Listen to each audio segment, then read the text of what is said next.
और दर्शकों, इस बीच मेरे पास बहुत बड़ी खबर है। 31 मई को 4 राज्यों में मॉक ड्रिल होने वाली है। बहुत बड़ी जानकारी आपको दे रहा हूं। पाकिस्तानी बॉर्डर से जितने भी राज्य लगते हैं, जिनकी सीमा लगती है, सटे हुए हैं, वहां पर मॉक ड्रिल होगी। दर्शकों, गुजरात, राजस्थान, पंजाब में मॉक ड्रिल की फुल तैयारी है। और जो लोग गुजरात, पंजाब, राजस्थान के लोग मुझे सुन रहे हैं, जम्मू कश्मीर के लोग सुन रहे हैं, वो तैयार रहें, क्योंकि वैसी मॉक ड्रिल होने वाली है। दर्शकों, ब्लैकआउट होगा। इसके साथ साथ जो अलग अलग टीमें स्कूल में और जो वॉरियर्स होते हैं, जो स्वेच्छा से योगदान देते हैं, वो भी बिल्कुल तैयार हैं। यानी 31 मई को, पहले डेट अलग आई थी दर्शकों, ये डेट बदल गई है। अब 31 तारीख है जब 4 राज्यों में मॉक ड्रिल की फुल तैयारी है। और दर्शकों, आप लोग भी तैयार रहिएगा मॉक ड्रिल के लिए, क्योंकि ये आपकी और हमारी सुरक्षा का सवाल है। बहरहाल, अब एक और खबर आज आपके लिए लेकर आया हूं दर्शकों, और खबर है प्रधानमंत्री नरेंद्र मोदी ने आतंकिस्तान को, पाकिस्तान को नई वार्निंग दे दी है। और ये वार्निंग ऐसी है कि पाकिस्तान में बैठे बैठे बड़े बड़े आतंकी कांपने लगे हैं दर्शकों। बिल से बाहर आ गए हैं, लेकिन कांप रहे हैं। और भारत ने दर्शकों पाकिस्तान को ऑपरेशन सिंदूर के जरिए सबक सिखाया है। इसके बाद वो ठीक से खड़ा नहीं हो पा रहा, ये दुनिया जान रही है, और बैठ भी नहीं पा रहा है। एक तरफ आतंकियों को ठिकाने लगा दिया है, तो दूसरी तरफ एक के बाद एक कई स्ट्राइक कर आतंकवादियों की कमर तोड़ दी है, और पाकिस्तान की कमर भी तोड़ दी है। पीएम मोदी शुरू से ही एक बात कह रहे हैं कि टेरर और टॉक एक साथ नहीं होगा। लेकिन आज बंगाल की धरती से पीएम मोदी ने पाकिस्तान को ना सिर्फ उसका इतिहास याद दिलाया, बल्कि एक नई चेतावनी दी है। पीएम मोदी ने आतंकिस्तान को लाउड एंड क्लियर मैसेज दिया कि अगर एक भी हमला हुआ, एक भी हमला, तो अंजाम बहुत बुरा होगा। पाकिस्तान समझ ले, 3 बार घर में घुस करके मारा है। पाकिस्तान को पीएम मोदी ने सबसे बड़ी और नई चेतावनी दी है। आतंकिस्तान को उसकी औकात बताते हुए पीएम ने साफ कहा कि पाकिस्तान ये ना भूले कि भारत ने घर में घुसकर 1-2 बार नहीं, बल्कि 3 बार मारा है। पाकिस्तान समझ ले, 3 बार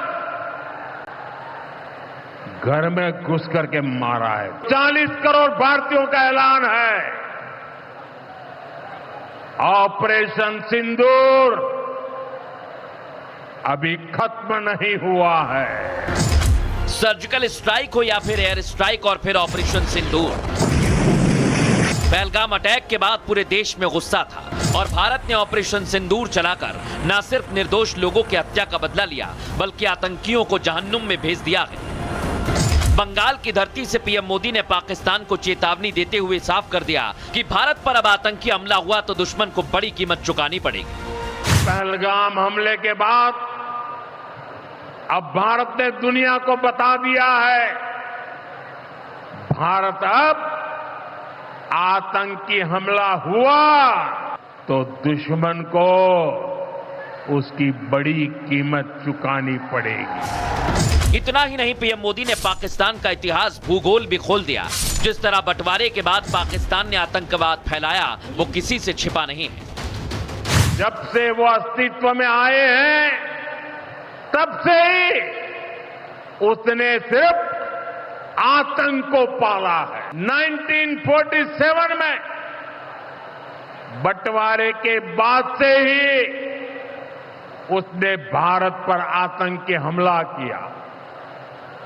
कुछ सालों के बाद आज के बांग्लादेश में जो आतंक फैलाया,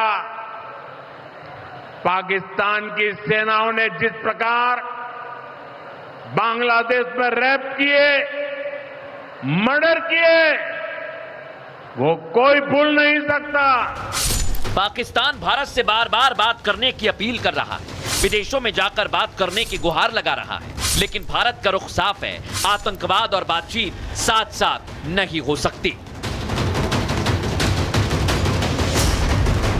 और दर्शकों, प्रधानमंत्री नरेंद्र मोदी लगातार आतंकवाद के खात्मे पर पाकिस्तान को चेता रहे हैं। इधर आज 3 सेना प्रमुख, हमारे तीनों सेना प्रमुख ने दुश्मन को एक बहुत बड़ा संदेश दे दिया। भारतीय सेना ने ऑपरेशन सिंदूर के तहत पाकिस्तान को सबक सिखाया, और लगातार भारत अपनी सफलता का जश्न मना रहा है, दुनिया को बता रहा है हमने पाकिस्तान को मारा है। लेकिन आज तीनों सेना प्रमुखों ने दर्शकों को बहुत बड़ा संदेश दे दिया है और यह संदेश पाकिस्तान तक जाना चाहिए। बताता हूं आज क्या कहा, यह देखिए आप। सबसे पहले वायुसेना प्रमुख air chief marshal AP Singh, फिर आप देख रहे हैं जनरल उपेंद्र द्विवेदी सेना प्रमुख और नौसेना प्रमुख एडमिरल दिनेश त्रिपाठी। लेकिन इन तीनों ने आज बता दिया है कि पाकिस्तान सावधान रहेगा, एक गलती पीओके छीन लेंगे। सबसे पहले आपको सुनवाता हूं मैं, एपी सिंह ने आज बहुत बड़ी बात कही है। वो आज पहुंचे हुए थे। Op Sindoor has again given us clear idea of where we are headed and what we need in future. So a lot of work needs to be done in realigning our own thought processes also, which is already going on. And I'm sure since we have been able to come up to the challenge till now, in future also we will be able to deliver the goods as a nation and we will be able to achieve our objectives. प्राण जाए पर वचन ना जाए. I am just told today only. I think that is something that we have to do. That एक बारी जो हमने कमिट किया है, फिर मैं अपने आप की भी नहीं सुनता, है ना, वो वाले. भारतीय सेना जो कमिटमेंट कर लेती है फिर किसी की नहीं सुनती, और इसलिए कह रहा हूं मैं पीओके की बारी है, क्योंकि आज दर्शकों रक्षा मंत्री राजनाथ सिंह ने भी कह दिया है पीओके हमारा है। और अभी तो आपने एपी सिंह को ही सुना है, एडमिरल दिनेश त्रिपाठी ने भी कहा है कि भारत लगातार आगे बढ़ रहा है और हम पूरी तरह से तैयार हैं। लेकिन दर्शकों एक बड़ी बात आपने देखी इस खबर में, भारतीय खुश हैं, पाकिस्तान कपकपा रहा है। आज बहुत बड़ी घटना हुई दर्शकों, ये तस्वीर आप देख लीजिए पहले। ये हैं तुलसी पीठाधीश्वर जगत गुरु रामभद्राचार्य और उनके साथ हैं सेना प्रमुख जनरल उपेंद्र द्विवेदी। लेकिन पाकिस्तान क्यों कपकपा रहा है, इन तस्वीरों से आप समझ जाइए दर्शकों, क्योंकि आज जगत गुरु रामभद्राचार्य से मुलाकात की और गुरु दक्षिणा जब मांगी गई तो उन्होंने बहुत बड़ी बात की। उन्होंने कहा कि अब पीओके चाहिए, और दर्शकों इसके बाद शहबाज के माथे पर पसीना आ गया है, क्योंकि उपेंद्र द्विवेदी को दीक्षा देने के लिए जब गुरु दक्षिणा में पीओके मांगा गया तो पाकिस्तान में खलबली है, पाकिस्तान कपकपा रहा है। देखिए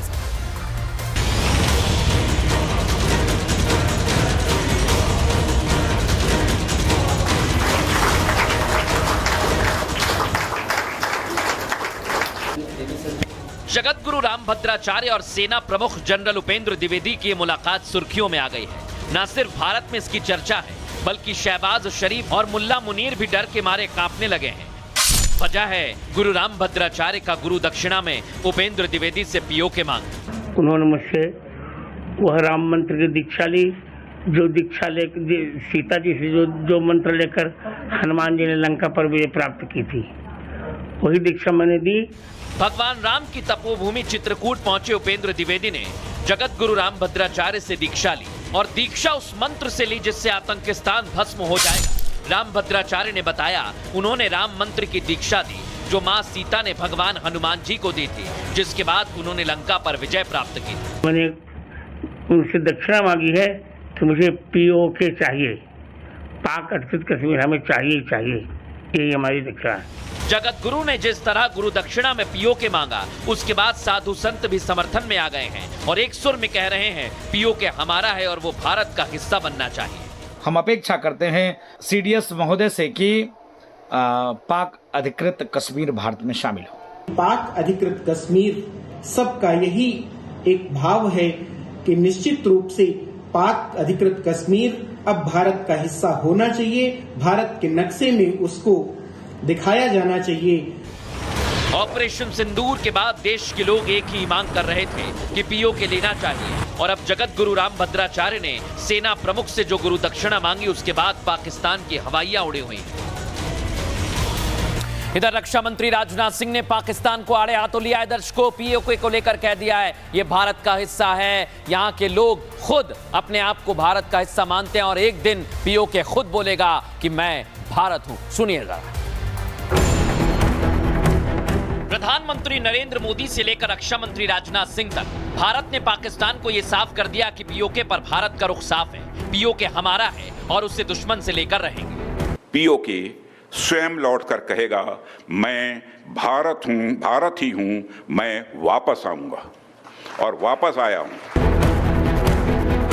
पाकिस्तान में कंगाली और बदहाली के सिवा कुछ नहीं है। यही वजह है पीओके में बार बार आतंकिस्तान के खिलाफ प्रदर्शन होते आए हैं। इसलिए रक्षा मंत्री राजनाथ सिंह भी कह रहे हैं कि पीओके भारत के साथ एक जुड़ाव महसूस करता है। पाक ऑक्युपाइड कश्मीर के लोग वो हमारे अपने हैं, हमारे परिवार का हिस्सा हैं और हमें यह पूर्ण विश्वास है वो भी अपने स्वाभिमान, आत्मा की आवाज और स्वेच्छा